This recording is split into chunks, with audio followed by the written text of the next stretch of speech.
Frida Kahlo is one of the most powerful artistic voices of the 20th century. And the Museum of Fine Arts Houston is exploring how a Mexican woman became a global phenomenon in their new exhibit, Frida, The Making of an Icon. Let's go check it out.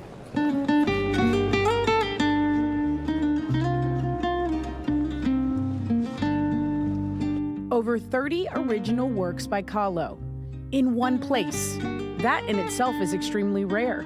Well, this is a very unique exhibition. We're not speaking only about Frida Kahlo. It's not a retrospective of Frida Kahlo in the traditional sense of seeing only works by her for an extended period of time, but it really is trying to bring different artists into conversation with her own work and try to think about what she inspired, basically, what came after Frida was already gone and what we have created with her today. To help us understand Frida today, the Museum of Fine Arts Houston has done 4 years of research and hard work. One of the first things we explore in the first sections of the exhibition is how she had this capacity to project a certain persona and the ability that then that creates in us to connect with a different aspect of her. If it's Frida the painter, the wife, the intellectual, the Mexican woman, you know, like there's all of these different aspects and facets to her that are what people are able to connect with.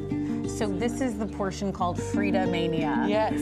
Dr. Decker, tell us about this, because you literally had your hands in this. I had my hands in this for a good number of years, and yeah, this section's really exciting and something unique that this exhibition is contributing, and that we are examining closely this phenomenon of Frida Mania. And that's not a term that I made up myself. It is a term that developed in the 1990s to describe this sort of seemingly sudden explosion of popularity of Frida with individuals, but also beginning to see Frida in film, in fashion, in the commercial marketplace. Today, Frida's face is everywhere. It's also not surprising that given Frida's associations with feminism, that a lot of the most common products kind of are relegated to the realm of the domestic or beauty and makeup and jewelry. We even have menstrual pads that are branded Frida Kahlo. That's one of the surprising finds. Sold, yeah. So really anything you can think of at this stage of the game, there's a Frida version. A woman who challenged power structures, now sold by them. Rather than ignore that tension, this new exhibit explores it. And we have to remember that Frida's own politics, right? She was, she identified with the Communist Party. She was anti-capitalist.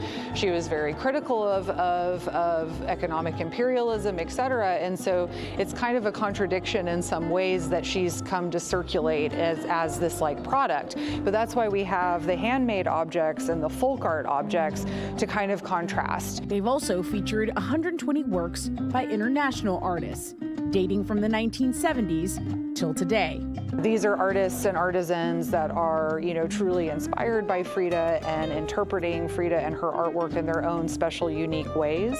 The timing isn't lost on this co-host. Celebrating a brown person in this political climate? Well, I think here in Houston and in Texas, we do celebrate difference and we do celebrate immigrants and we do celebrate, different communities. So I'm really proud to be here and to be participating in this project. And I do think people will be able to take away a little bit of that from the project itself. The exhibit takes a piece of Frida flair. It allows appreciation for her artistic honesty about the complicated relationships we all have with our heritage, our politics, our bodies, and then celebrates it in a space that reflects Houston's diverse disposition.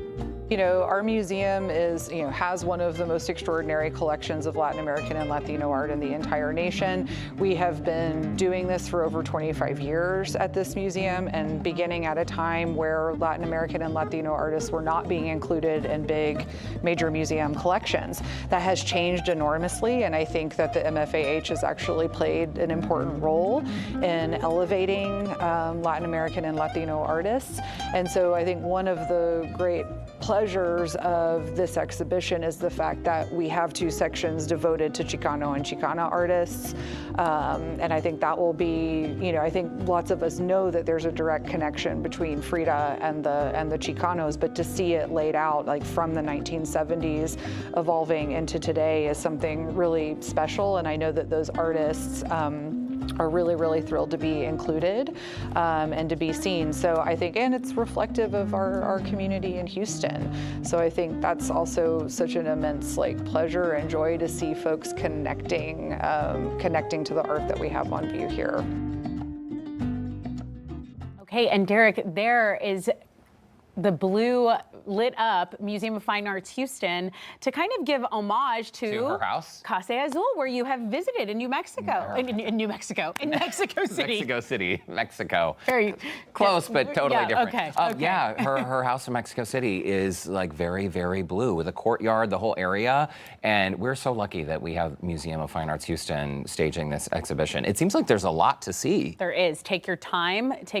Go make it a date night. There's also going to be a ton of Frida events this month. So Frida, the making of an icon, will be on display at the Museum of Fine Arts Houston through May 17th. There's always something happening there. So we shared a link and article on our website, houstonlife.tv. They have great membership options there as well. They do. It's always a great date. And when you're a member, you get into, these special exhibitions. Yes.